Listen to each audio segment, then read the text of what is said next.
Horror कहानियाँ थी। खून की प्यास पार्ट 2। और उसके बाद वो जंगल एक बार फिर से सुमन की चीखों से गूंज उठा। लेकिन आज की रात सुमन की चीखों को सुनने वाला वहां पर कोई भी नहीं था। अगर वहां पर कोई मौजूद था तो बस हरिया, जो कि अब एक भेड़िए में बदल चुका था। सुमन के बालों को पकड़कर घसीटते हुए वो जंगल के बीचों बीच एक जगह पर ले जा रहा था। अगली सुबह गांव में। अरे भाई, पता नहीं क्या बात है। अपने गांव का हरिया किसान और उसकी पत्नी सुमन दोनों गायब हैं। दोनों का कोई अता पता नहीं। अरे कैसी बातें कर रहे हो भाई? ये कब हुआ है? अरे पूरे गांव में खबर फैली पड़ी है। कल रात को दोनों खेत की तरफ जा रहे थे, लेकिन लौटकर आए ही नहीं। तो हो सकता है अपने खेत पर होंगे। पूरा गांव ढूंढ कर आया है भाई। जानते हो क्या मिला वहां पर? क्या हुआ भाई? क्या मिला?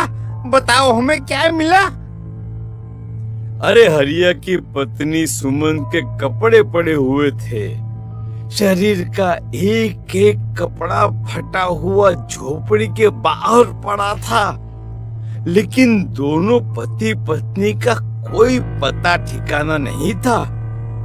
अरे भाई, लेकिन उसका जो दोस्त है ना, रामू किसान, उससे पता करके आते हैं ना। अब तक तो दोनों साथ ही खेत पर जाया करते थे। हाँ, हमें उसके घर जाना चाहिए भाई। चलो चलो वहाँ चलते हैं, चलो। वो सारे लोग रामू के घर पर पहुंचते हैं। रामू अपने घर के बाहर बैठकर हुक्का पी रहा था। आज सारे के सारे लोग टोली बनाकर मेरे घर क्यों आ रहे हैं? क्या कोई मर गया क्या भाई? अरे कैसी बातें कर रहे हो?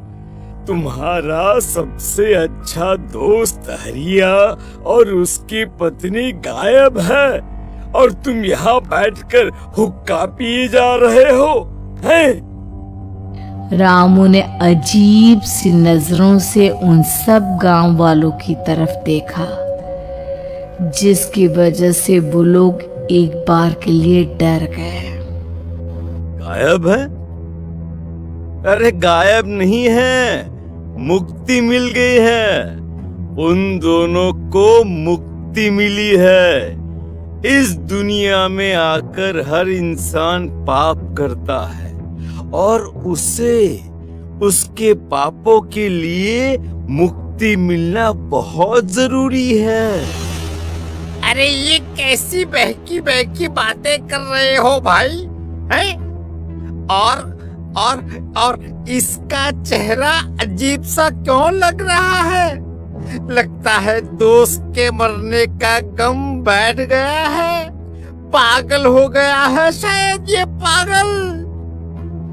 ये बात सुनते ही रामू चीख कर जोर से चिल्लाते हुए कहता है, पागल मैं नहीं हूँ, पागल तुम सब हो।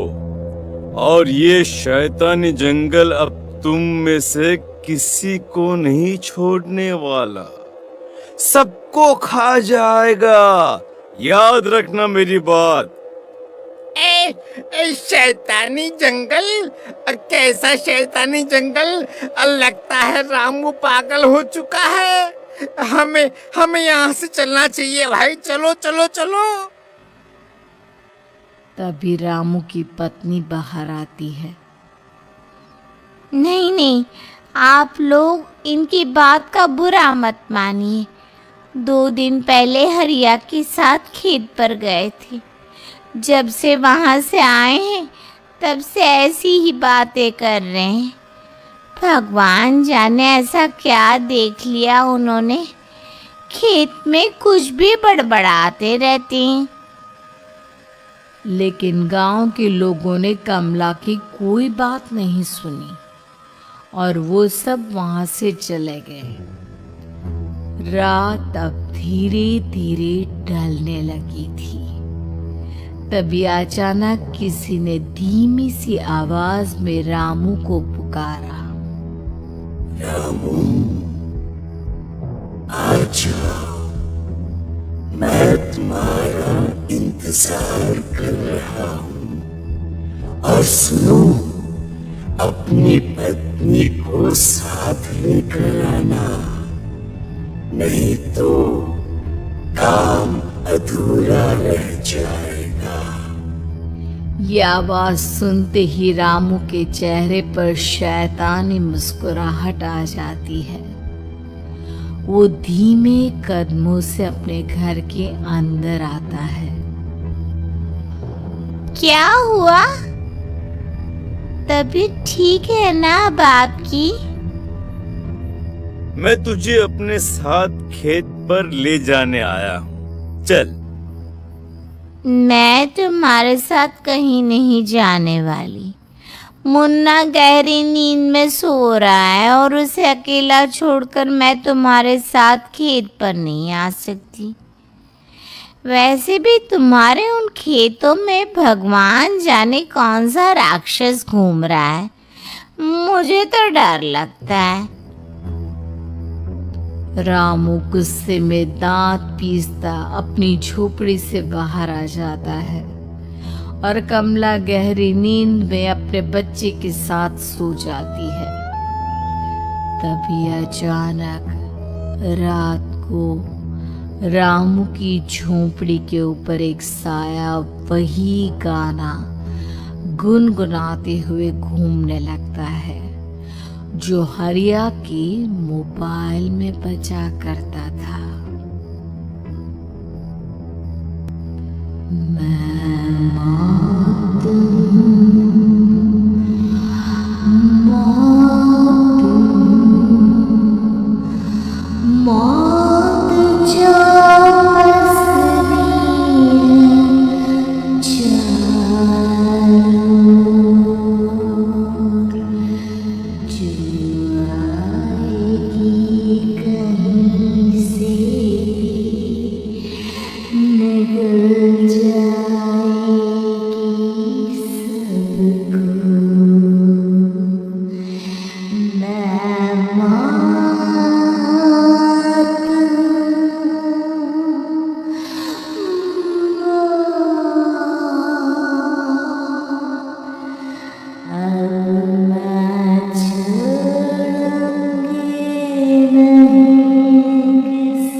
ये आवाज सुनकर रामू की पत्नी कमला की आंख खुलती है और वो देखती है कि उसका मुन्ना अपनी जगह से गायब था। कमला चीखते हुए बाहर दौड़ कर आती है। वहां पर उसने देखा कि रामू ने अपने बच्चे को झोपड़ी के बाहर एक पेड़ से उल्टा लटकाया हुआ था और उसका बच्चा चीख चीख कर रो रहा था। वहीं दूसरी तरफ एक साया बच्चे के ठीक नीचे आग जलाकर उसके चारों तरफ हैवानों की तरफ नाच रहा था। छोड़ दो मेरे बच्चे को। अरे क्या कर रहे हो तुम? शर्म नहीं आती तुम्हें? अपने ही बच्चे को इस तरह मौत के हवाले करते हुए। अपना बच्चा? किसने कहा ये मेरा बच्चा है? अरे ये तो उस रामू की औलाद है, इस गांव के किसान रामू की। और मेरी दुश्मनी इस गांव के हर इंसान के साथ है। क्या कैसी बात कर रहे हो तुम? और ये औरत कौन है? ये मेरे बच्चे को खा जाएगी। तभी अचानक से उस साये ने एक बेहद खतरनाक दिखने वाली औरत का रूप ले लिया और उसकी आंखों से आग निकल रही थी। सही पहचाना तूने। मैं तेरे बच्चे को खा जाऊंगी अगर तू अपनी इस हैवान पति रामू के साथ जंगल नहीं आए। मैं तेरे बच्चे को खा जाऊंगी। लेकिन क्यों? आखिर क्या चाहती हो तुम मुझसे? मुझे जंगल क्यों ले जाना चाहती हो? औरत बुरी तरह से ठहाके मार मार कर जोर जोर से हंसने लगी और साथ में रामू भी। ये तो तुझे वहां चलने के बाद ही पता चलेगा ना। अगर तू नहीं आई तो थोड़ी देर में तेरा ये बच्चा आग में जलकर मर जाएगा। चल जल्दी। नहीं नहीं, मेरे बच्चे को छोड़ दो। तुम जहाँ कहोगे मैं तुम्हारे साथ चलने के लिए तैयार हूँ। और उसके बाद उस बच्चे को झोपड़ी में लिटाकर आगे आगे वो साया चल रहा था और उसके पीछे पीछे रामू अपनी पत्नी के बाल पकड़कर उसे घसीटते हुए जंगल की तरफ ले गया। जंगल में जाने के बाद कितनी खूबसूरत हो तुम। आज की रात बस तुम और मैं एक दूसरे के साथ रहेंगे। मुझे तुमसे बहुत डर लग रहा है। तुम्हें क्या हो गया है? तुम तो बिल्कुल ठीक थे। वो होगा जो हमारे बीच होना चाहिए। तो आओ आओ अपने आप को मेरे हवाले कर दो। कमला ने डर की वजह से अपनी दोनों आंखें कसकर बंद कर ली थी। रामू ने बुरी तरह से चीख कर कमला से कहा, आंखें खोलो अपनी और मेरी तरफ देखो। कमला ने जैसे ही अपनी आंखें खोली उसने देखा कि रामू एक खतरनाक खूनी हैवान में बदल चुका था।